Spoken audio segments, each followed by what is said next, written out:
अभी तक ठीक चल रहा है?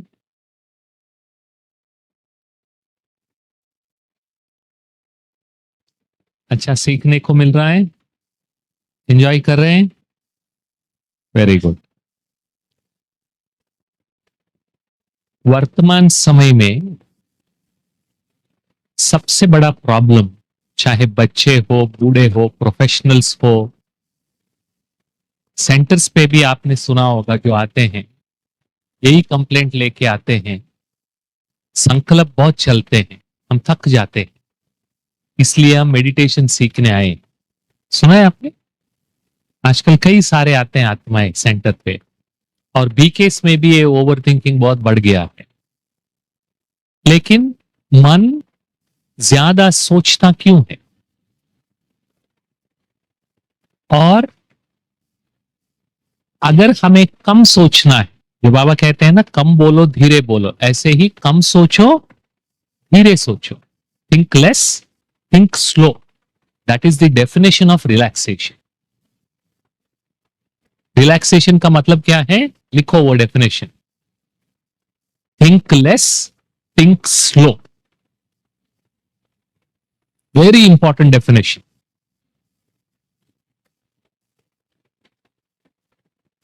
स्टिमुलेशन का मतलब है थिंक डिफरेंट, थिंक मोर।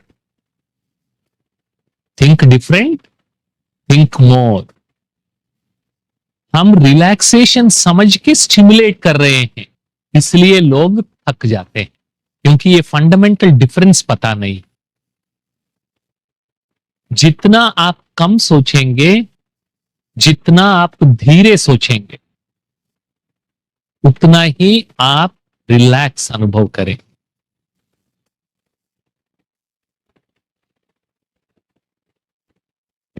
तो वो कैसे पहुंचना है उस स्थिति पे, वो आज हम इस सेशन में डिस्कस करें। We have time until 5:30, right? Good. Agreed. जरूरत से ज्यादा अगर संकल्प चलते हैं तो उसको ही हम ओवर थिंकिंग कहेंगे। Yes or no? Over thinking का मतलब है जरूरत से ज्यादा थॉट्स जो बहुत फास्ट चलते हैं। Yes or no? गुड। ये सारा स्लाइड डेक्स मैं आपको शेयर करूंगा, ठीक है? अगर संकल्पों को कम करेंगे तो जो ज्यादा सोचना वो कम हो जाएगा। Yes or no? Very simple. वो डेफिनेशन को ही लेके हम इस पर चर्चा कर रहे हैं। अगर संकल्पों की गति को हम कम करते हैं तो भी ओवर थिंकिंग कम हो जाएगा। Yes or no? तो अभी इस सेशन के जरिए मन किन प्रिंसिपल्स के आधार पर काम करता है, वो प्रिंसिपल्स हम सीखने की कोशिश करेंगे। एक मन और दूसरा ब्रेन, इन दोनों के बारे में कोई हमें सिखाता नहीं है, कोई नहीं सिखाता है स्कूल कॉलेज में। It is like a powerful tool without any user manual. ये बहुत पावरफुल है, लेकिन इसका यूजर मैनुअल किसी ने हमको दिया ही नहीं है। तो आज हम मन कैसे काम करता है, उस किस प्रिंसिपल्स के आधार पर काम करता है, वो सीखने के बाद आपको समझ में आएगा कि कैसे हम कम और धीरे सोच सकते हैं। ठीक है? फर्स्ट प्रिंसिपल, जो स्पीड और नंबर है संकल्पों का, वो दोनों को आप एक दूसरे से अलग कभी नहीं कर सकते। इसका मतलब है अगर आप ज्यादा सोच रहे हैं तो आप जरूर फास्ट भी सोच रहे हैं। अगर आप फास्ट सोच रहे हैं तो जरूर ज्यादा भी सोच रहे हैं। धीरे से, slowly, you can't think more. Impossible है। You can't think less and think fast. Not possible. अगर ज्यादा सोच रहे हैं तो इसका मतलब है फास्ट भी सोच रहे हैं। अगर संकल्प फास्ट चल रहे हैं तो इसका मतलब है ज्यादा भी चल रहे हैं। तो ये दोनों का बहुत गहरा संबंध है, एक दूसरे से अलग नहीं हो सकते। जैसे बाप दादा, स्पीड और नंबर, एक साथ चलते हैं हमेशा। और दूसरा, एक बढ़ता है तो दूसरा बढ़ता है, एक कम होता है तो दूसरा ऑटोमेटिकली कम होता है। This is also very important principal. एक को कम किया तो दूसरा भी ऑटोमेटिकली कम हो जाता है। सुबह को हमने डिस्कस किया था प्राणायामा। आयामा मतलब कंट्रोल करना, प्राणा मतलब एजिंग। तो जब हम ब्रीदिंग, हमारा श्वास लेने की गति को हम कम करते हैं, धीरे करते हैं, तो मन का सोचने का गति भी धीरे हो जाता है। Very important, because thinking, breathing and ageing are related. जब हम श्वास लेने की गति को धीरे करते हैं तो मन का सोचने की गति भी धीरे हो जाता है। और यह प्रिंसिपल क्या कहता है, अगर गति धीरे हो जाती है तो संकल्प क्या हो जाते हैं, कम हो जाते हैं। बिकॉज गति और नंबर दोनों एक दूसरे से जुड़े हुए हैं। जब गति को आप रिड्यूस करेंगे, क्योंकि ब्रीदिंग को आपने रिड्यूस किया, तो ऑटोमेटिकली नंबर भी रिड्यूस होता है। नंबर रिड्यूस होता है, इसका मतलब वो ओवर थिंकिंग है ही नहीं। You see this equation. तो इसलिए जो भी हम सेशन शुरू करते हैं, और जब भी आपके अंदर तनाव है और बहुत आप बेचैन में हैं, आपने कई बार सुना होगा, धीरे से सांस ले लो, पानी पी लो, ठीक हो जाएगा। This is the reason. वो कारण ये है क्योंकि जितना आप धीरे से श्वास लेंगे उतना संकल्पों की गति भी कम हो जाएगी। जितना संकल्पों की गति कम होगी उतना संकल्प भी कम चलेंगे। तो ओवर थिंकिंग कम करने का एक सुंदर विधि है, अपनी श्वास की गति को कम करो, धीरे करो। First technique, because this is a first principle. अभी आपको समझ में आ रहा है कैसे हम प्रिंसिपल को यूज करके कैसे टेक्निक को हम उससे हम एक्सट्रैक्ट कर रहे हैं। So breathing slowly and deeply reduces the speed and number of thoughts. Next, relaxation का डेफिनेशन क्या हुआ, कम सोचो, धीरे सोचो। तो कम सोचने से, धीरे सोचने से अगर रिलैक्सेशन है तो रिलैक्स करने से, क्योंकि कम सोचो धीरे सोचो, ओवर थिंकिंग का ऑपोजिट भी वही है। तो जितना आप रिलैक्स होंगे उतना आपके स्पीड और नंबर ऑफ थॉट्स कम हो जाएंगे। और कौन सा रिलैक्सेशन करेंगे आप, ये भी लिख लो, स्क्रीन फ्री रिलैक्सेशन। कौन सा रिलैक्सेशन करना चाहिए, स्क्रीन फ्री रिलैक्सेशन। कोई भी स्क्रीन के आधार पर अपना रिलैक्सेशन नहीं होना चाहिए, ना मोबाइल, ना लैपटॉप, ना टेलीविजन। मुझे पता है बाबा का चित्र देखते हुए भी हम रिलैक्स नहीं कर सकते, नहीं, उससे भी निराधार पुरुषार्थी बनना है आपको। क्योंकि आजकल ये एडिक्शन बहुत हो गया है। जब हम चित्र को देखते हैं, हमारे ज्ञान में खासियत ये है कि जिस चीज की हम चर्चा करते हैं वो चीज दिखती नहीं है। यस और नो, कोई भी चीज आप ले लो ज्ञान में, वो चीज दिखती नहीं है। तो मन को चलाना पड़ता है विजुअलाइज करने के लिए, और ये मन के लिए बहुत सुंदर एक्सरसाइज है। लेकिन आजकल बीकेस इतने सारे एआई जनरेटेड वीडियोस यहां से आ रहा है, वहां से आ रहा है, ये देखते हुए मन को रचनात्मक तरीके से बाबा से रस कैसे लेवे वो भूल रहे हैं। इसलिए जो पुरुषार्थ करेंगे, जो याद करेंगे, वो निराधार याद होना चाहिए।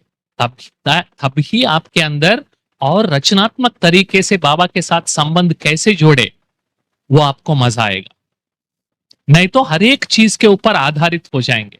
अमृत वेले भी स्क्रीन देखते हुए योग करने वाले मैंने देखा है। ये मिस्टेक कभी मत करो प्लीज। नहीं, अपने आप को कमेंट्री देना सीखो। इनिशियली मैं समझता हूं आप में से ऐसा कोई नहीं है जो 1 साल से कम उम्र का बाबा का बच्चा हो। Yes or no? हाँ, बस उनके लिए वो लागू रखता है, अपने लिए नहीं है।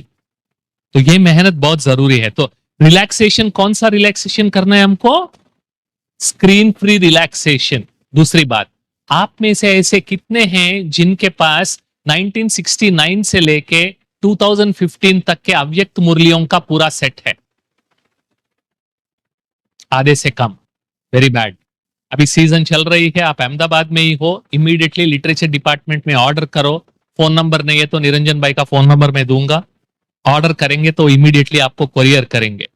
अपने पास अगर आप फुल कास्ट ब्राह्मण हो तो आपके घर में पूरा सेट होना ही चाहिए। खरीदेंगे? Yes or no? हाँ, ये वीक में आपको ऑर्डर करना है। आप वो डिटेल्स अगर यहां से हैं, आप इशिता बहन जी को दे देना, वो सारे बंडल्स एक साथ आ जाएंगे। वेरी वेरी इंपॉर्टेंट, क्योंकि ऑनलाइन स्क्रीन पे मुरली नहीं पढ़नी है, specially Avyakt Murli, because this is one of the best ways of relaxation. रात को सोने से पहले 1 घंटा स्क्रीन नहीं देखना है, तो बेस्ट मेथड क्या है? हाँ, बुक से पढ़ो तो तुरंत नींद आएगी। चैलेंज करूंगा, इतनी मीठी नींद आएगी, आप बुक उठाते ही नींद आ जाएगी और कुछ करने की जरूरत ही नहीं है। आप बुक उठाओ, वो बुक खोला ही नहीं, आ जाएगी। वो बेस्ट मेथड है। ठीक है, तो स्क्रीन फ्री रिलैक्सेशन करना ये हमको सीखना है। बचपन में इनको ही हॉबीज कहते थे। चाहे 6 इंच की स्क्रीन हो, 16 इंच का लैपटॉप स्क्रीन हो या 60 इंच का टेलीविजन स्क्रीन हो, किसी भी स्क्रीन से आपको रिलैक्सेशन नहीं मिलता है। रिलैक्सेशन मिलेगा तो विदाउट स्क्रीन, क्योंकि जहां स्क्रीन है वहां स्टिमुलेशन है। वेरी सिंपल, यस और यस। जहां स्क्रीन है वहां स्टिमुलेशन है। कोई भी स्क्रीन हो, कोई भी साइज का हो, ये याद रखना आप। ठीक है, तो अब आप सोचो कि सारे दिन में स्क्रीन फ्री रिलैक्सेशन कौन सा आप करते हैं। अगर आप बाबा के गीत मोबाइल में भी सुनते हैं, वो भी रिलैक्सेशन नहीं है। Very clear, it should be screen free relaxation. Okay, हाँ। MP3 प्लेयर ले लो आप, बेस्ट। नहीं तो वो नोटिफिकेशन आएगा, कॉल आएगा, डिस्टर्ब करेगा, चुरचुर करेगा। MP3 प्लेयर ले लो आप। हाँ, अगर मोबाइल पे प्ले करना है, नहीं सुनो मेरी बात, बताता हूं ना, आंसर है मेरे पास। थोड़ा थोड़ा सब्र करो। 2 चीजें करो आप। पहला, वो गाने डाउनलोड करके मोबाइल में कॉपी कर लो, यूट्यूब से मत चलाओ। फर्स्ट। सेकंड, चलाने से पहले मोबाइल को फ्लाइट मोड पे रखो, दिल धड़कती है। अगर ये 2 करेंगे तो आप मोबाइल आराम से यूज कर सकते हैं। ओके, वीडियोस डाउनलोड करना ये नहीं कह रहा हूं, सिर्फ बाबा के सॉन्ग्स अगर प्ले करना है तो उसको फ्लाइट मोड पे रखो, डाउनलोड किया हुआ सॉन्ग्स प्ले करो, then it will become a simple MP3 player. Okay, so the more consciously I relax, the less is overthinking. तो जितना जानबूझ के मैं विदाउट स्क्रीन रिलैक्स करूंगा, उसको उतना ही आपका ओवरथिंकिंग कम होता जाएगा। क्योंकि वर्तमान समय में माया का ये सबसे बड़ी चाल है कि वो जहां हमें नहीं सोचना है, वहां सोचने के लिए हमें मजबूर कर देती है। Very important. और कितने प्रकार से सोच चलाती है वो भी हम आप देखेंगे। ठीक है, क्यों लोग, जो धीरज भाई ने भी सुनाया, सोशल मीडिया का अभी अभी हुआ है ना, कितने प्रकार से वो हमारी अटेंशन को खींचना चाहते हैं। एक लाइन लिख लो आप, इस पर विचार करना ध्यान से। दुनिया अटेंशन की भूखी है।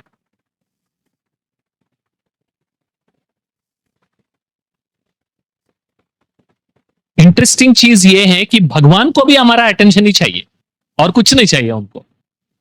शिव बाबा को ही हमारा अटेंशन ही चाहिए। हर एक को हमारा अटेंशन चाहिए।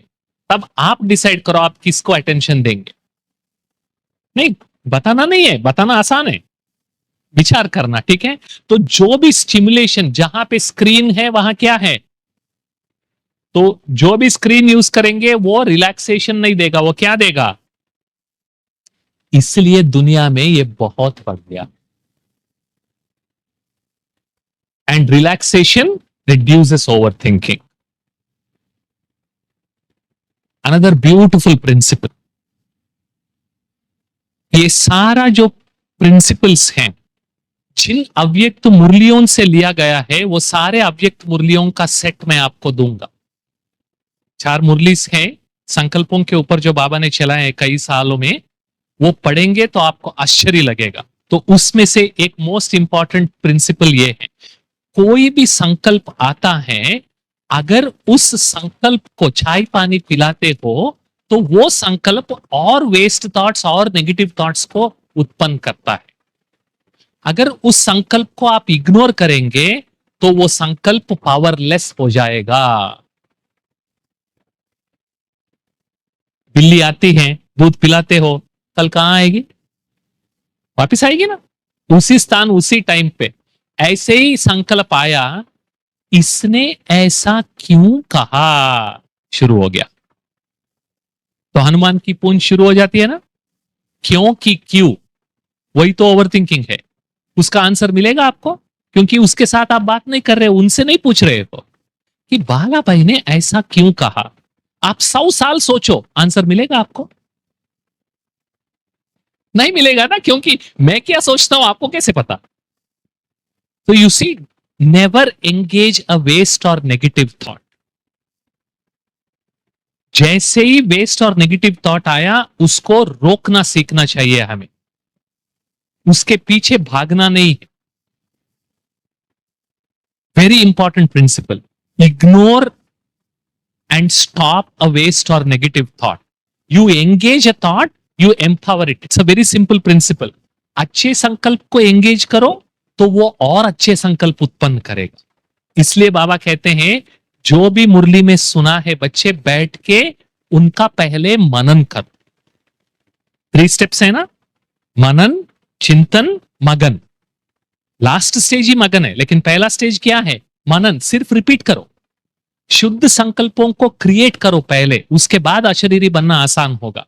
शुद्ध संकल्प ही क्रिएट नहीं करते हैं तो इस दुनिया से ऊपर हम जा नहीं सकते, क्योंकि वेस्ट और नेगेटिव थॉट्स भारी होते हैं और पॉजिटिव और प्योर थॉट्स हल्के होते हैं। ये सुनो, जब बहुत सारा नेगेटिव और वेस्ट सोच से आपका मन कैसे लगता है, दिल से किसी को गुस्सा करो, आप गालियां दो, हल्का लगेगा, बहुत अच्छा, हल्का हो गया, बहुत, आधा घंटा, अच्छा लगता है आपको, नहीं ना। जो बाबा क्या कहते हैं, दुआएं दो, दिल से दुआएं दो, कैसा लगता है मन। तो positive thoughts are always light, negative thoughts are always heavy. तो जितना हम पॉजिटिव थॉट्स को, अच्छे संकल्प, श्रेष्ठ संकल्प चलाएंगे, उतना हल्के बनेंगे और ऊपर उड़ना आसान होगा। तो ये प्रिंसिपल दोनों के लिए लागू करता है। पॉजिटिव थॉट को एंगेज करो तो और पॉजिटिव थॉट्स उत्पन्न करेगा, नेगेटिव थॉट को एंगेज करो तो और नेगेटिव थॉट्स उत्पन्न करेगा। Clear, very important point. ये किस मुरली से लिया है, वो मुरली का डेट भी मैं दूंगा, लेकिन थोड़ा सब्र करो। Next, the more you repeat और engage a thought without challenging it. जो कॉन्स्पिरेसी थियरी के बारे में बहुत अच्छा एग्जांपल दिया धीरज भाई पिछले सेशन में। अभी देखो, एक सेशन दूसरे सेशन से कैसे मिलता है।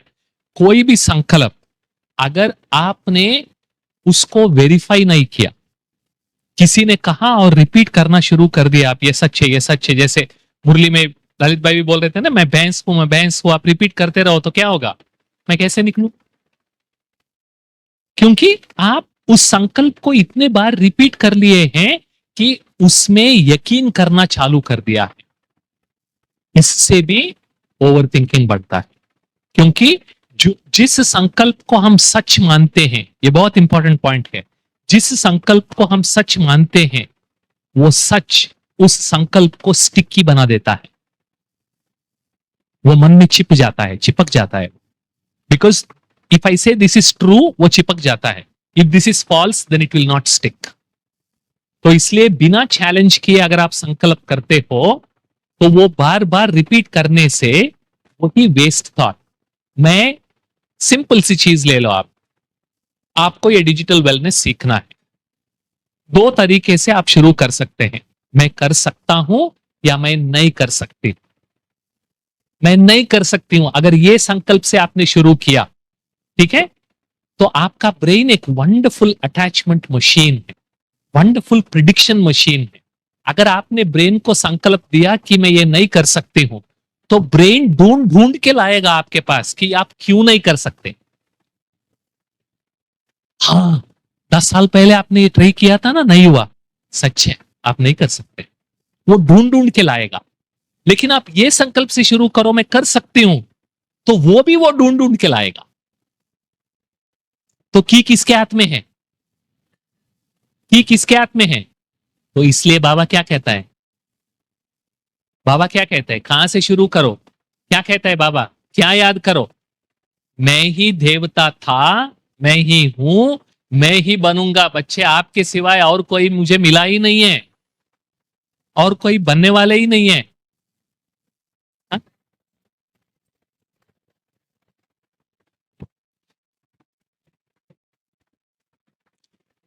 2006 में यज्ञ के सामने एक बहुत बड़ा चैलेंज था इनकम टैक्स डिपार्टमेंट की ओर से, और मैं अहमदाबाद रहता था। मुझे आबू में भाई साहब ने वो सेवा सौंपी कि आप इनकम टैक्स डिपार्टमेंट में जाके ये काम करवा के आओ। मैंने कभी जिंदगी में वो सेक्शन पढ़ा ही नहीं, वो काम किया ही नहीं। मैं क्या, भारत के 99% सीए ने वो काम किया ही नहीं, क्योंकि उसकी जरूरत ही नहीं पड़ी कभी करने की। मुझे करना पड़ा। ब्रह्मा कुमारीज को एजुकेशनल से रिलीजियस बना। खैर, बड़ों ने कहा, मैं गया, काम हो गया, सफलता मिल गई, सब कुछ अच्छा हो गया, सब रिलैक्स हो गए। जब मैं जोधपुर से वापस आया, गुलजार दादी जी से मिलने गया, तो दादी जी ने मुझे खूब प्यार दिया। फिर कहा, तुझे पता है तेरे को सफलता क्यों मिलती है? मैं तो देख रहा था, मुझे तो कुछ पता नहीं। कहा, तेरे संकल्पों में सफलता रहती है ना, इसलिए सफलता मिलती है। ये दादी ने वरदान दिया। अब मैं समझा नहीं, मैं उस समय तो निकल गया। फिर मैं सोच रहा था दादी ने क्या बोला, मतलब इसका मतलब क्या है? तेरे संकल्पों में सफलता रहती है इसलिए सफलता मिलती है। मैंने पूरी इवेंट पर नजर डाला, तो जब रमेश भाई जी ने मुझे वो सेवा सौंपी, तो मेरे मन में एक बार भी ऐसा नहीं आया कि ये कैसे होगा। मैंने तो कभी किया ही नहीं, वो इनकम टैक्स का सेक्शन ही मैंने नहीं पढ़ा है, फिर कैसे होगा? मुझे यही था, भगवान का काम है, बड़े सौंप रहे हैं, मुझे तो केवल जाना है, हो जाएगा। मेरा एक ही संकल्प है, हो जाएगा, मुझे तो जाना है। रमेश भाई हर 2 घंटे में मुझे फोन करे, जब मैं जो क्या हुआ, आगे कहां तक। तो भाई साहब इतना क्यों कर रहे हैं, ये इतना सब इजी हो रहा है सब, और वो काम इजीली हो गया। तो जो भाई साहब बता रहे हैं अभी कि हमारे संकल्पों में सफलता हो, तो वो सफलता हुई पड़ी है। फिर बाबा भी मदद करता है, परिवार भी मदद करता है, प्रकृति भी मदद करती है, वातावरण भी मदद करता है, सब कुछ मदद करता है। बस हमारे संकल्पों में वो सफलता होनी चाहिए।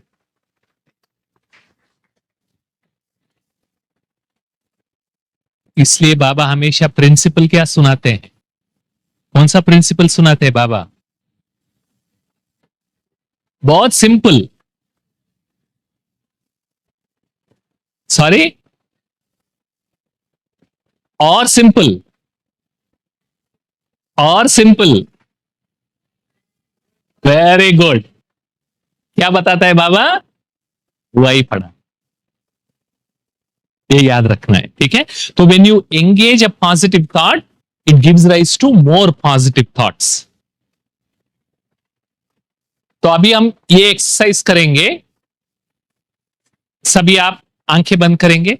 All of you do this exercise, please close your eyes, close your eyes, take a deep breath,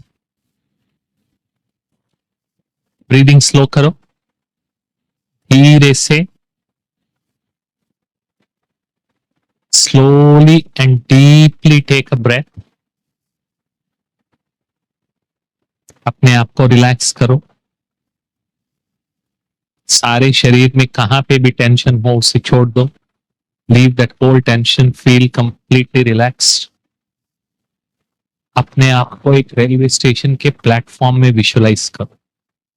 आप एक रेलवे स्टेशन के प्लेटफॉर्म पे खड़े हैं, ट्रेन आ रहे हैं, जा रहे हैं, आप साक्षी होके देख रहे हैं। एक ट्रेन आया, रुका, कुछ लोग नीचे उतरे, कुछ लोग अंदर गए और ट्रेन स्टेशन से निकल गया। थोड़ी देर के बाद दूसरा ट्रेन आया, रुका, कुछ लोग ट्रेन से बाहर आए, कुछ लोग ट्रेन के अंदर गए और ट्रेन निकल गया। आप सिर्फ साक्षी होके वो स्टेशन के प्लेटफॉर्म पे खड़े होके ये सब देख रहे हैं। कोई भी चीज आप एनालाइज नहीं कर रहे हैं, जज नहीं कर रहे हैं, सिर्फ देख रहे हैं साक्षी होके। अभी तीसरा ट्रेन आया, रुका, कुछ लोग उतरे, कुछ लोग चढ़े और वो भी ट्रेन निकल गई। अभी अपने मन में ट्रेन के बदले में अपने संकल्प को सब्स्टिट्यूट करो। जो भी संकल्प आता है, सिर्फ यही प्रश्न करो, मेरा अगला संकल्प क्या है। जो संकल्प आता है, अच्छा ये आया, फिर पूछो मेरा अगला संकल्प क्या है। आई हुई संकल्प को एनालाइज मत करो, जज मत करो, सिर्फ एक्नॉलेज करो, इग्नोर करो और पूछो मेरा अगला संकल्प क्या है। आया, फिर पूछो मेरा अगला संकल्प क्या है। यही रिपीट करते रहो।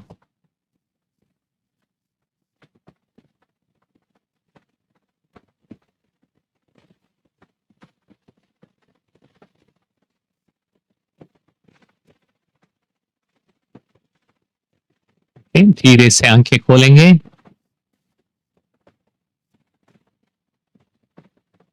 Open your eyes. Very good.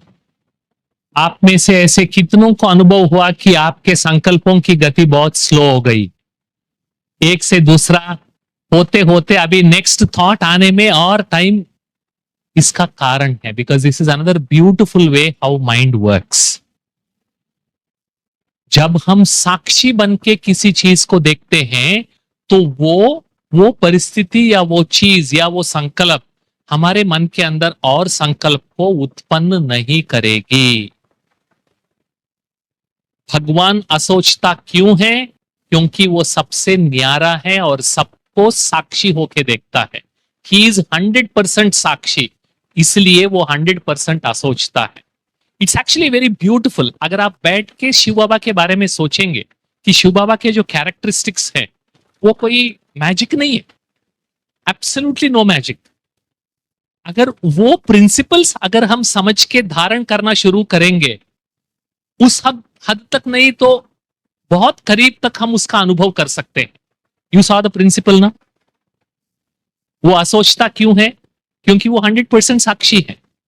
और अभी अभी जो सिर्फ 3 मिनट के अंदर की 2 मिनट के अंदर ही आपने अनुभव किया, जितना साक्षी होते जाएंगे उतना संकल्पों का उत्पन्न होना वो धीमी होती जाएगी। जितना वो धीमी होगी, पिछले वाला प्रिंसिपल क्या था? धीमी होना माना हम होना। You see how they are related. हाँ, तो इसलिए बाबा क्या कहते हैं? निर्णय शक्ति को बढ़ाना है तो साक्षी दृष्टा की स्थिति पर स्थित रहो। बाबा का प्रिंसिपल क्या है? निर्णय शक्ति को बढ़ाना है तो साक्षी दृष्टा की सीट पर सेट रहो, साक्षी होके देखो।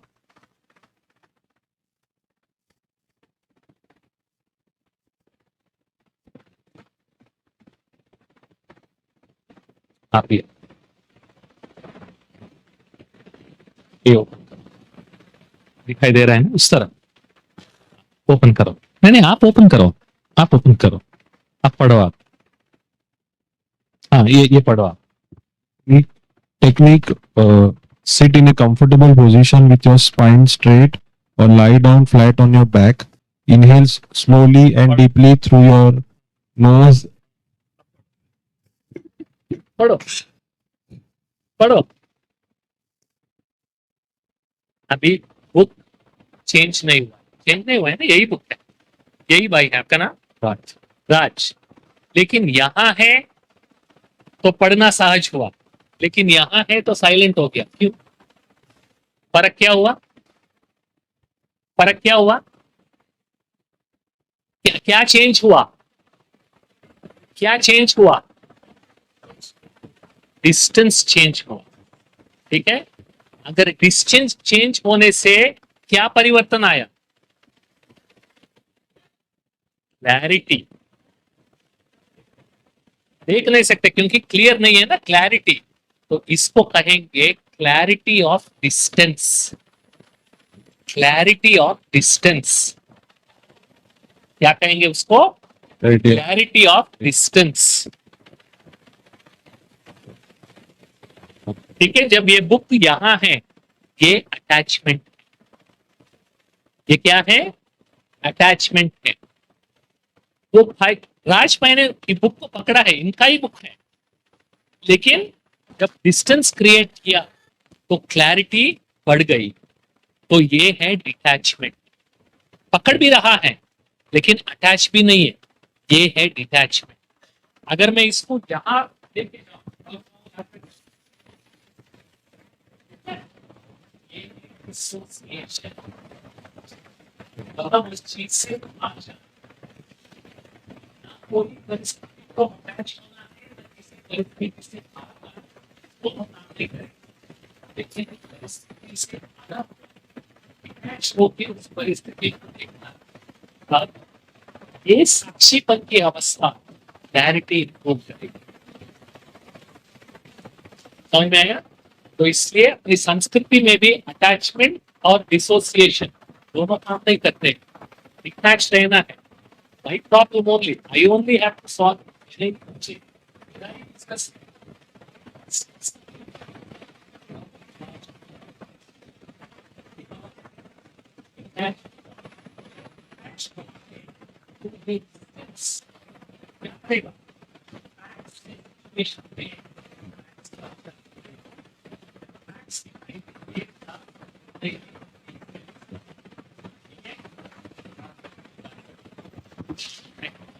Ellen. Right? So this is very important. And attachment increases overthinking. Detachment reduces overthinking. Attachment क्या करता है? इमोशनल हो जाते हैं, बहुत संकल्प चलता है।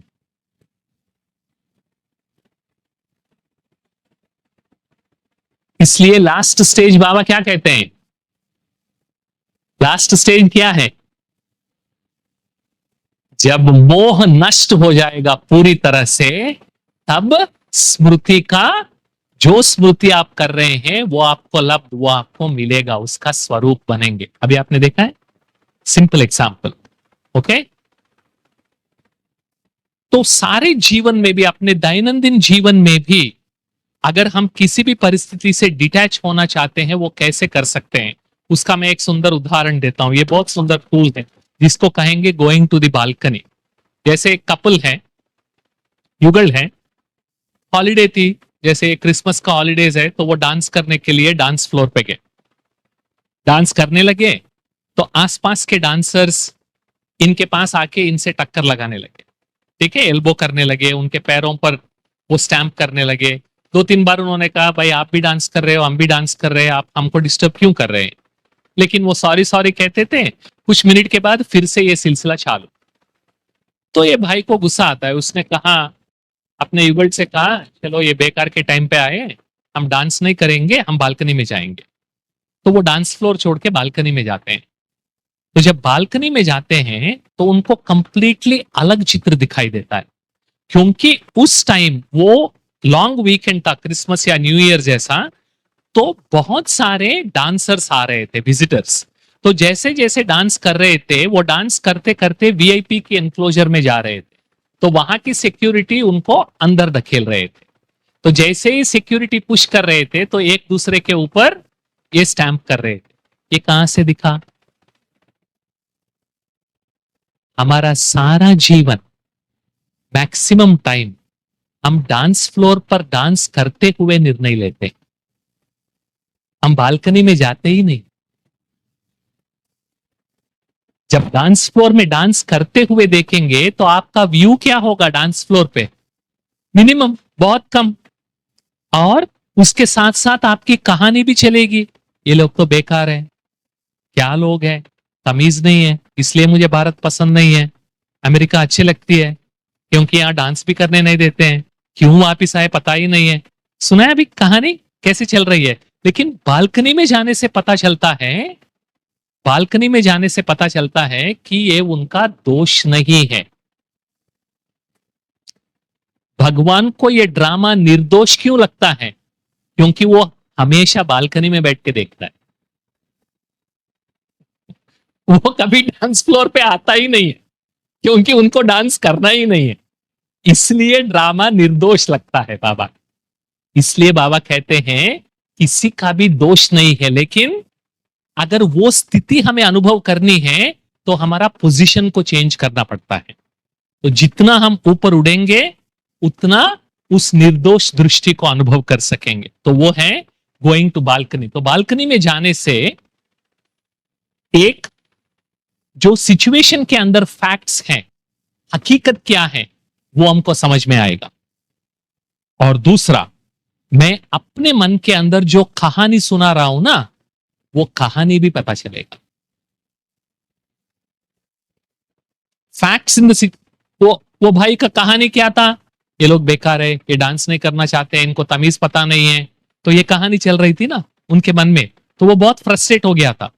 तो बालकनी में जाने के लिए उनको क्या करना पड़ा? सबसे पहले बालकनी में जाने के लिए उनको क्या करना पड़ा?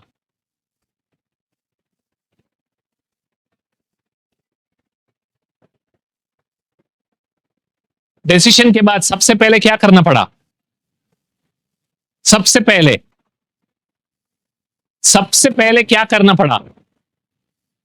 हाँ, क्या क्या करना पड़ा? Very good. सबसे पहले डांस करना बंद करना चाहिए।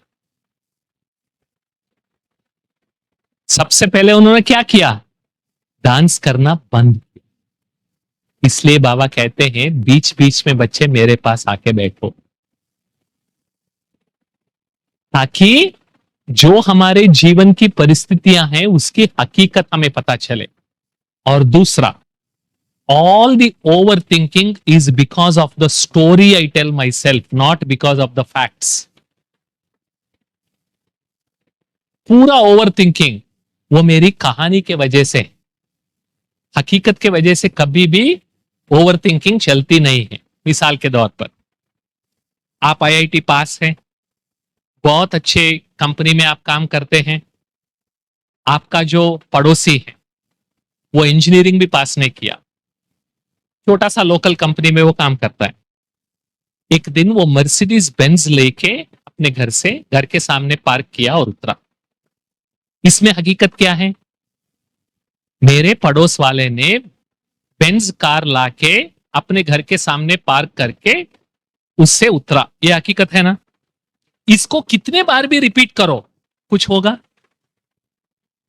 मेरा पड़ोस वाले ने अपने घर के सामने मर्सिडीज बेंज से पार्क करके नीचे उतरा, रिपीट करो, 1000 बार भी रिपीट करो, कोई इमोशन आता है? इमोशन आता है क्योंकि ये हकीकत है, कोई इमोशन नहीं है उसमें। लेकिन हम क्या करते हैं? ये दुनिया ही गंदी है, ये कलयुग है। जो सच्चे हैं, जो अच्छे हैं, देखो मुझे मेरा 10 साल पुराना सैंट्रो चलाना पड़ता है, और ये देख कम पड़ा है और छोटा कंपनी में काम करता है, बेंज लाया है। कहां से लाते ये लोग पैसे? ये सारा क्या हुआ? ये सब क्या हुआ? इसका कोई अंत है?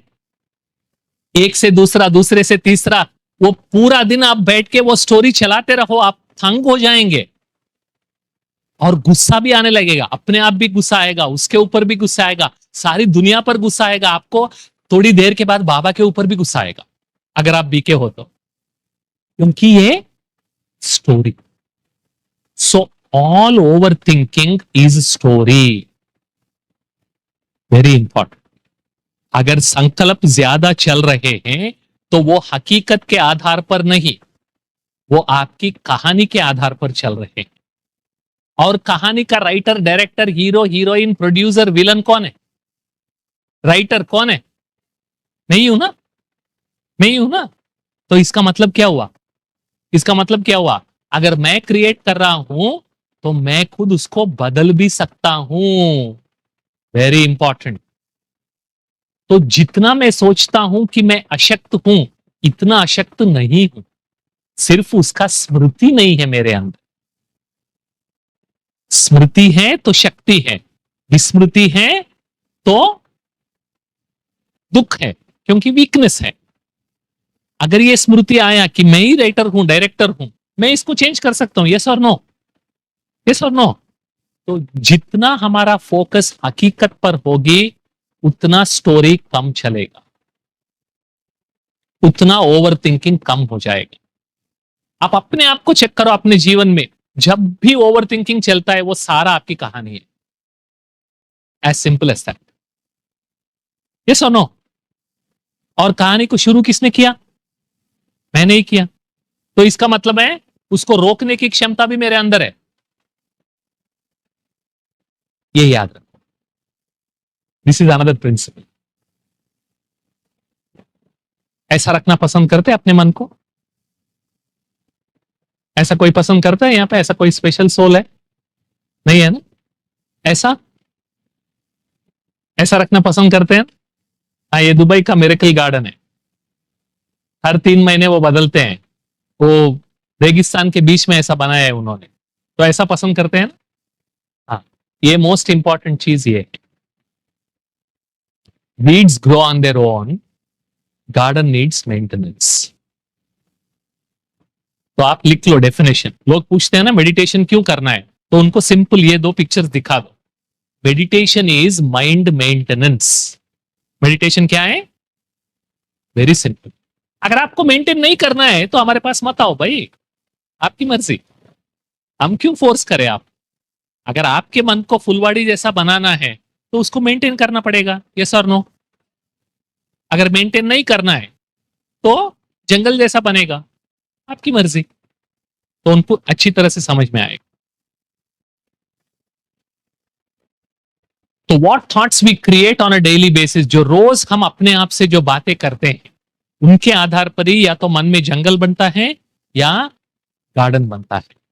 तो ये पॉजिटिव सेल्फ टॉक जो हम अपने आप से बात कर रहे हैं उसको कहेंगे सेल्फ टॉक। अभी भी आप अपने आप से बात कर रहे हैं, ये तो सही है, ये तो इंटरेस्टिंग है, ये तो मैं कभी सोची नहीं, ये भी सेल्फ टॉक है। जो आप अपने आप से बात कर रहे हैं, सुनते हुए भी हम बात करते हैं अपने आप से, दैट इज सेल्फ टॉक। और उसका writer, creator, director, hero, heroine कौन है? हम वो स्मृति में नहीं लाते। इसलिए बाबा कहते हैं बच्चे अपने आप से बात करना सीखो, कि आप अपने आप को क्या सुना रहे हो उस पर भी ध्यान दो। तो जब पॉजिटिव सेल्फ टॉक करते हैं, हमेशा ओवर थिंकिंग का मतलब ही है स्टोरी, स्टोरी का मतलब ही है नेगेटिव सेल्फ टॉक। क्योंकि पिछले 25 साल से जो मैं कोचिंग और काउंसलिंग कर रहा हूं, ये 25 सालों में किसी ने भी मेरे पास आके ये नहीं कहा कि बाला भाई मेरे अंदर इतने पॉजिटिव थॉट्स आते हैं, मदद करो, बहुत पॉजिटिव थॉट्स आते हैं। किसी ने भी नहीं कहा, किसी ने भी नहीं कहा। क्योंकि positive thoughts are always slow and slow thoughts are always less. Remember. तो ये नेगेटिव, सबसे पहले कोई भी प्रोजेक्ट हो, oh my god it's the same project again, last time I failed and I am sure I will fail again, यही आता है ना by default. It's better for me to avoid facing life's difficulties than to risk failing or being rejected, इसलिए मैं करूंगा ही नहीं। Someone और something is making me feel depressed and utterly miserable, अगर ये बदल जाए ना तो मेरी जिंदगी बहुत अच्छी हो जाएगी। ये मैनेजर बदले तो काफी, ये मेरा सांस है ना कहां से मिली पता नहीं, हर दिन एक जन्म का अकाउंट क्लियर होता है इनसे। अगर ये बदल जाए ना तो 1 साल के अंदर मैं संपन्न, संपूर्ण भी बन जाऊं। तो समवन और something is always making me feel depressed, but we can also replace it. Just because I failed last time does not mean I will fail again. Let me try once again. ये संकल्प भी मेरे हाथ में है, ये भी मेरे हाथ में है ना, बिकॉज ये सेल्फ टॉक है जो मैं अपने आप से बात कर रहा हूं. No one on the face of this earth can make me feel inferior without my permission. अगर किसी ने मुझे भला बुरा कह भी दिया, मुझे दुख तब होता है जब मैं उनकी बात को सच मानता हूं. इसलिए मैं अपने टीम मेंबर्स को कहता हूं, करीब पिछले कंपनी में 150 टीम मेंबर्स थे, तो मैं उनको ओपनली चैलेंज करता था. In front of everybody you can say Bala you are an idiot. I will say show me the data. Right, very simple. Otherwise it is your opinion and you can keep your opinion and I can disagree with your opinion. किसी ने कुछ कहा, दुख तब होता है जब हम उसकी बात को मानते हैं. वो मानने की मसाला कौन ऐड कर रहा है? मैं खुद ऐड कर रहा हूं ना. उसको मैं विथहोल्ड कर सकता हूं ना. जब वो मसाला ऐड किया ही नहीं है तो कहने वाला कह के चला जाएगा. लेकिन जैसे हम आटा पीसते हैं ना आटा, ऐसे संकल्पों को भी पीसते हैं. आटा पीसेंगे तो क्या होगा? सारे फिंगर्स में से आटा निकलता रहेगा ना. ऐसे संकल्प भी पीसते हैं हम बैठ के. ऐसा बोला 10 साल पहले, 6 महीने पहले. वो पीसने की क्या जरूरत है? जो कहना है वो कह के गया, आप बोल दो ये सच नहीं है, बात खत्म, छोड़ो. तो वो मसाला कौन ऐड कर रहा है? I am adding that with my own negative self talk. और ब्यूटी देखो, ये नेगेटिव और पॉजिटिव सेल्फ टॉक में कोई भी काम मैंने शुरू किया नहीं है अभी तक. शुरू करने से पहले अगर मैंने ये संकल्प से शुरू किया कि ये मैं नहीं कर सकता, तो आपकी एनर्जी लेवल क्या होगी? बढ़ेगी या घटेगी? डाउन होगी. आपका मोटिवेशन लेवल क्या होगा? जब आपका एनर्जी लेवल, मोटिवेशन लेवल कम है तो आपका जो एफर्ट है, पुरुषार्थ है, बढ़ेगा या घटेगा? तो जब पुरुषार्थ घटेगा तो आपका प्रोबेबिलिटी घटेगा या बढ़ेगा? तो काम शुरू भी नहीं किया है, बिना शुरू किए सिर्फ अपने सोच से उसकी पॉजिटिव या नेगेटिव करने की जो मीटर है वो आपके हाथ में ही है. जो अभी अभी भाई साहब ने बहुत सुंदर बात बताई कि संकल्पों में सफलता है तो कार्य की सफलता आसान हो जाएगी. लेकिन अगर संकल्प में ही असफलता है तो वहीं पे आप हार गए, फिर क्या करके क्या फायदा? So that is why positive self talk is very important. और इसके पीछे राज क्या है और डिटेल में धीरज भाई कल हमको समझाएंगे. ये बुक में भी है, पॉजिटिव सेल्फ टॉक के ऊपर पूरा चैप्टर ही है. और सबसे ज्यादा mental health issues negative self talk से शुरू होते हैं. ब्राह्मणों में भी, मेरा योग ठीक नहीं है, कोई और है क्या? ये बाबा का प्रश्न है. कोई और है क्या मेरे अलावा? आप ये कैसे कह सकते हो कि मेरा योग ठीक नहीं है? मुझे ही तो याद कर रहे हो ना. हा? तो ये भी आप लिखना. ये मुरली का डेट बहुत सुंदर मुरली है, 4 जुलाई 1971. वो मुरली का टाइटल ही है याद क्या है. 4 जुलाई 4/7/1971.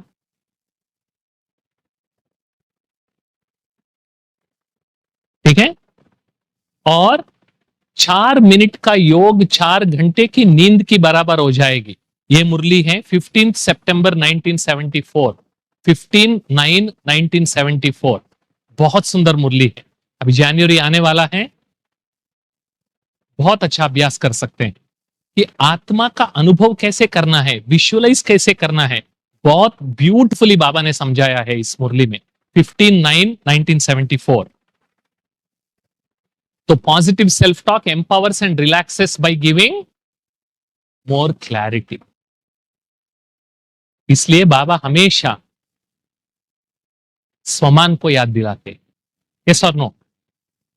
Right, because that is what relaxes us, that is what empowers us. Overthinking is nothing but सारा मसाला कौन क्रिएट कर रहा है? हम कहते हैं प्याज लहसुन नहीं खाते हैं, लेकिन संकल्पों में बहुत सारा प्याज लहसुन मिलाते हैं. Very very hot. तो ये मत करो. And negative thoughts are always fast, and fast thoughts are always more, and fast thoughts are always waste. Remember. तो अभी समझ में आ रहा है आपको एक प्रिंसिपल दूसरे से कैसे जुड़ा हुआ है, और positive thoughts are always slow. तो इसलिए जितना अच्छा सोचेंगे, जितना श्रेष्ठ सोचेंगे, उतना हम रिलैक्स होंगे, उतना मन हल्का बनेगा। और वो सबसे श्रेष्ठ विधि कौन सी है? बाबा की मुरली, बाबा का महावाक्य। पानी भी है, पाइप भी है, लेकिन पानी निकलती नहीं है। क्यों? ये सारा। तो हम सोचते हैं पाइप रिप्लेस करें, टैप रिप्लेस करें, नहीं है।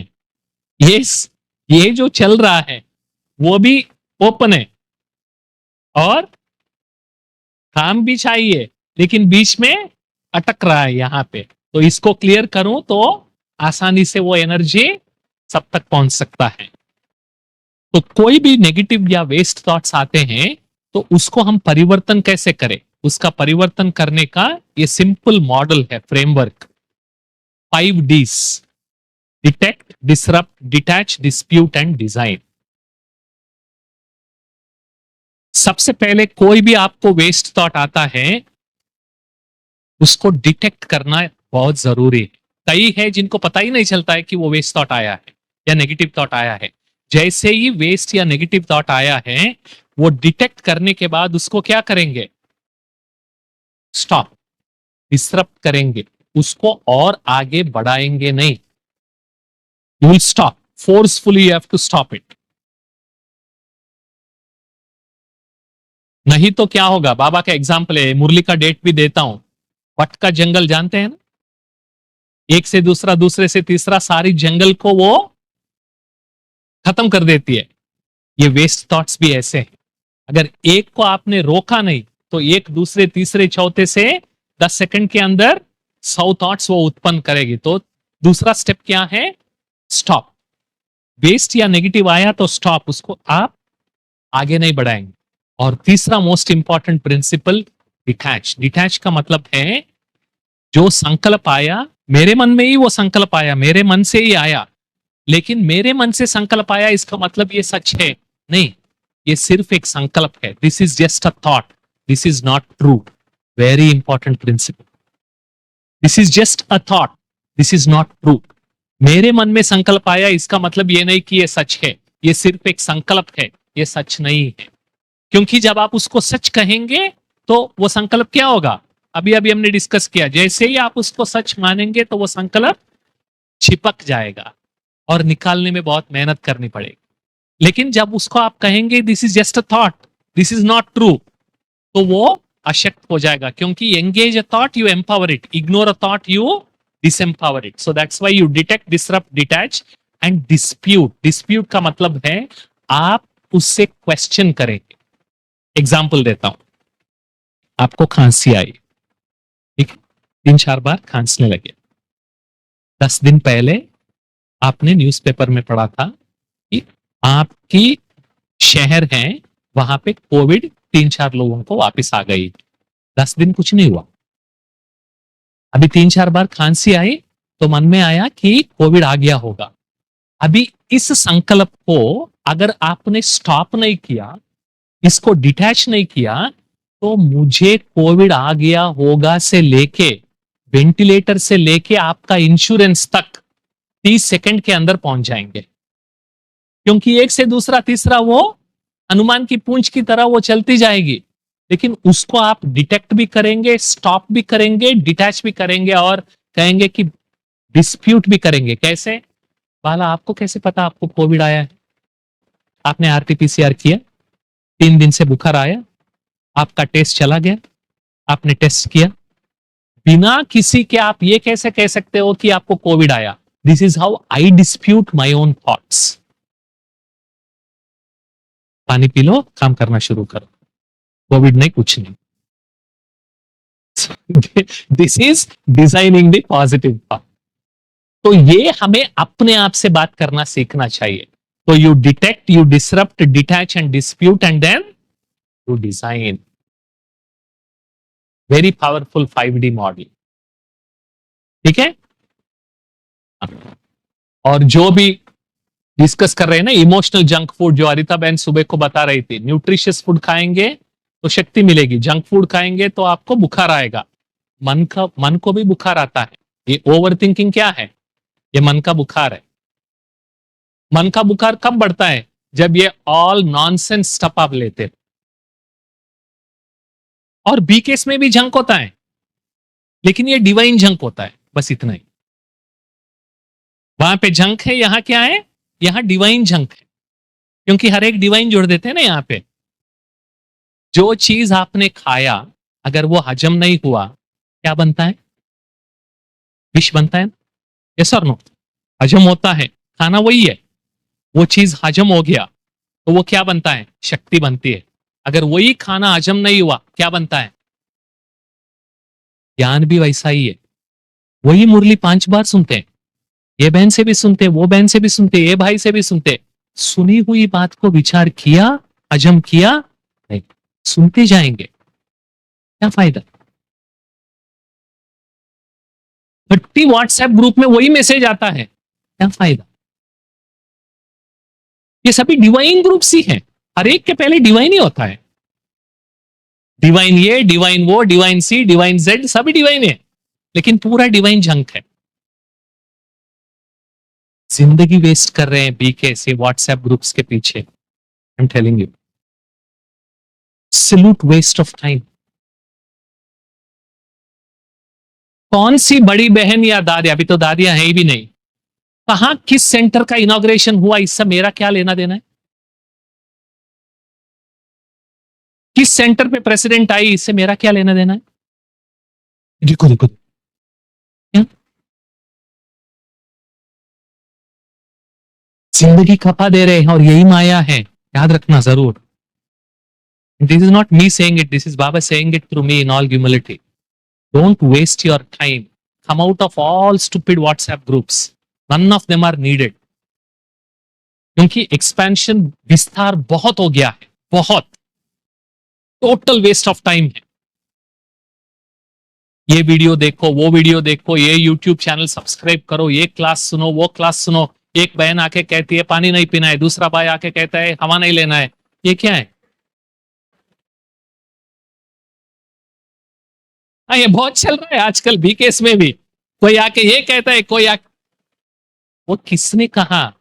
रेफरेंस, इसलिए मैंने कहा अव्यक्त मुरलियों का सेट ले लो और जो बाबा ने सुनाया है वो सुनो, वो पढ़ो, विचार करो और धारण करो।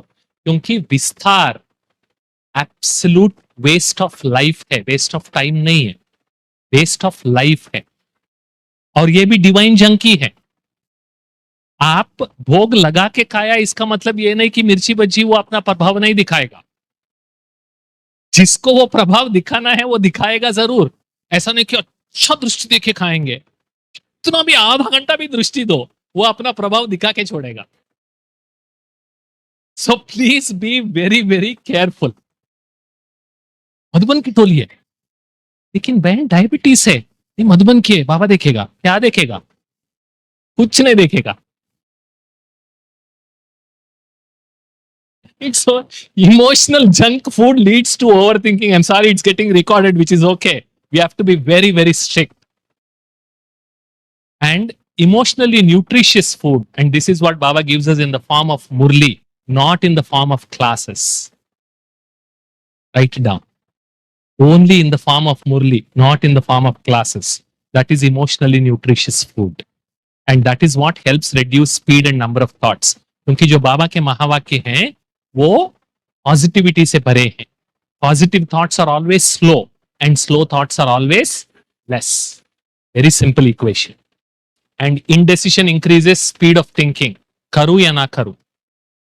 And cost of decision is lot of times less than cost of indecision. वर्तमान जो है वो कभी भी ओवर थिंकिंग नहीं करेगी। आपका ओवर थिंकिंग का मतलब है या तो आप अतीत के बारे में सोच रहे हो या भविष्य के बारे में सोच रहे हो, दोनों को आप कंट्रोल नहीं कर सकते। That brings us to the very important principle, desire to control. जिस चीज को आप कंट्रोल नहीं कर सकते उस चीज के बारे में सोचना भी बेकार है। इन्फ्लुएंस करने की कोशिश करनी है, लेकिन कंट्रोल करने की कोशिश नहीं करना है। इन्फ्लुएंस का मतलब है मेरे हाथ में कौन सी चीज मैं कर सकता हूं, वो चीज आप करो। जैसे मिसाल के तौर पर इशिता बहन ने और ललित भाई ने फोन किया कि बाला भाई ये ट्रेनिंग करें। ठीक है, मैं धीरज भाई से पूछा, हरिता बहन से पूछा कौन आने वाले हैं, आप सुनेंगे सोएंगे, मेरे हाथ में, मेरे हाथ में है। अभी उसके बारे में सोचता रहूं कि आप क्या फीडबैक देंगे ललित भाई को जाके, वो अगले बार बुलाएंगे नहीं बुलाएंगे, इशिता बहन अच्छी तरह खिलाएगी नहीं खिलाएगी, मेरे अच्छी खिलाती है, वो मेरे हाथ में है। You see how much of things we waste our energy thinking about things which are not in our control. किसी को कोर्स कराना है, वो बच्चा बनेगा या नहीं बनेगा आपके हाथ में है। मेहनत करो। यस, हमने प्रिपरेशन किया है, क्या सिखानी है, कौन सा क्लास कब करनी है, ब्रेक कब करना है, क्या क्या करनी है, वो प्रिपरेशन आपके हाथ में है, वो करो। लेकिन रिजल्ट क्या होगा आपके हाथ में है। तो result consciousness leads to over thinking and task consciousness leads to better efficiency and effectiveness. Very important. तो simple principle is become task conscious and result aware. Aware, not result conscious, result aware. Very important principle. Task conscious, जो मेरे हाथ में है वो मैं करूं। Result, I should know result, अच्छा यहां ऐसा पहुंचना है, ये करना है, ठीक है, लेकिन मिलेगा या नहीं मिलेगा उसकी चिंता मत करो आप। दूसरा इक्वेशन आप लिख लो, worrying is equal to thinking plus desire to control. Very simple. Worrying is equal to thinking plus desire to control.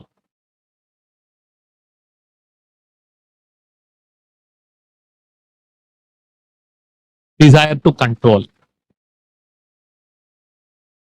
इसलिए बाबा क्या कहते हैं, निश्चय बुद्धि बनो तो विजय निश्चित है और आप निश्चिंत रहेंगे। निश्चय के आधार से ही हम निश्चिंत बनेंगे। Yes or no? अगर निश्चय नहीं है तो निश्चिंत भी नहीं है। और निश्चय किसमें, जो मैं कर रहा हूं मैं कर सकता हूं। इसलिए बाबा, ड्रामा, परिवार और सेल्फ, चारों निश्चय चाहिए। क्योंकि this task consciousness, then I will focus on what I can do, not on the result. इसी को हमने क्या सीखा, वेरी ब्यूटिफुल, कर्म के ऊपर ही अपना अधिकार है, only on the task, result पर नहीं है। और ये चीज बहुत बहुत सूक्ष्म, बहुत सूक्ष्म है। कोई भी चीज आपको अभी अगर आपको ओवर थिंकिंग करा रही है, जिसके बारे में आप बहुत व्याकुल है, चिंतित है, उसके पीछे एक ही कारण है, जिस चीज को आप कंट्रोल नहीं कर सकते हैं उसको कंट्रोल करने की आप कोशिश कर रहे हैं, इसलिए आप चिंतित हैं।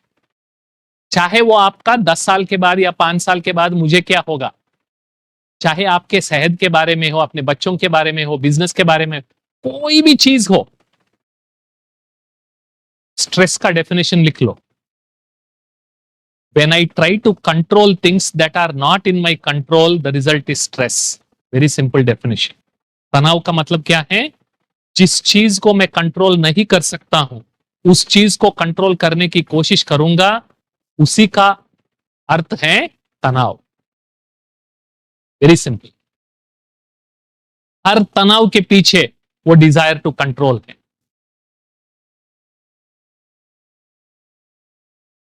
और दूसरा, repeating a positive and empowering thought reduces over thinking, इसलिए उसको मंत्र कहा जाता है। इसका मीनिंग है मननात् त्रायते इति मंत्रम। त्रायते मतलब जो प्रोटेक्ट करते हो, मन मतलब रिपीटेशन, जिस चीज को मनन करने से मुझे प्रोटेक्ट करती हो वो है मंत्र, उसका मीनिंग ही वो है। इसलिए मंत्र हमेशा जपने को कहते हैं, एक बार कहेंगे तो काफी नहीं है। यस और नो, कोई भी मंत्र हो, भक्ति में भी, because that which protects you when repeated is मंत्रम। तो हमारे लिए भी बहुत सारे मंत्र बाबा ने दिए, राइट। सारे स्वमान क्या है, वो सभी मंत्र हैं। तो जितना वो मंत्र जपेंगे उतना, जितना पॉजिटिव उतना स्लो और लेस थॉट्स। तो meditation and positive self reflection they calm your mind and reduce overthinking. Very simple reflective questions. What are you trying to control? What are you afraid of losing? Whom are you trying to impress? किसी को आप impress कर सकते हैं? You can only express yourself. You cannot impress anyone. Very important. So focus on expressing yourself, not on impressing others. सारा बहुत सारा time जाता है बी केस में भी, because you're trying to impress even non B case. You don't have to impress them. First focus on expressing yourself.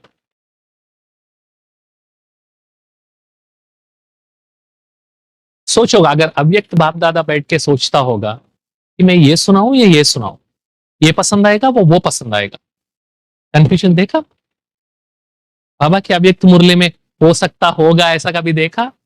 ये है, मैं हूं, ऐसा ही होने वाला है, जिनको लेना है वो लेंगे, उनको पता है। तो he never tries to impress. And what are you anxious of deciding? And are you trying to change the past? और ये 4 क्वेश्चंस भी इस एक क्वेश्चन के बाल बच्चे हैं। So this desire to control is extremely subtle, बहुत सूक्ष्म, बहुत सारा तनाव यही क्रिएट करता है। तो मेन पॉइंट्स क्या हुए? Control mindset versus creative mindset. Control mindset है तो ओवर थिंकिंग है, क्रिएटिव माइंडसेट है तो positive thinking. Result consciousness versus task consciousness. Problem centric thinking versus solution centric thinking. Why versus ये क्यों, आंसर नहीं मिलेगा आपको, राइट? कैसे कैसे मुझे आगे बढ़ना है, मैं क्यों आगे नहीं बढ़ रहा हूं, रॉन्ग क्वेश्चन। मैं अमृत वेले क्यों नहीं उठ रहा हूं, 1000 रीजंस आएंगे आपको। अच्छा है, बहुत थक गया, सो जा। लेकिन कैसे उठना है, डिफरेंट क्वेश्चन। तो not why, how. Past future focus versus present focus. Engaging a thought versus ignoring it. ठीक है? तो अभी इन मुरलियों से ये सारे प्रिंसिपल्स जो हैं वो इन मुरलियों से ली गई है। ये नोट करके आप पढ़ना, बहुत मजा आएगा। 7/3/1982, 9/1/1983, 17/12/1984, 19/11/1979। सारे संकल्पों के ऊपर ही है ये सारा मुरली। तो ये सारे जो प्रिंसिपल्स है इस over thinking, overcoming over thinking में, वो सारे प्रिंसिपल्स ये मुरलियों से ही लिए गए। क्योंकि रेगुलर साइकोलॉजिस्ट के पास जाएंगे तो वो आपको ये सारे डिटेल्स नहीं देंगे।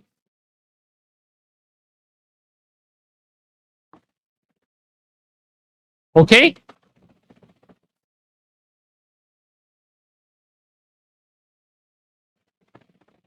कोई रिपीट करेंगे, because at the end of every session remember, I am master. मैं कौन हूं? मास्टर। तो यूनिकनेस का जो पोर्शन है वो कल सुबह हम डिस्कस करेंगे। ठीक है? चलो अभी बाबा को याद करते हैं 1 मिनट।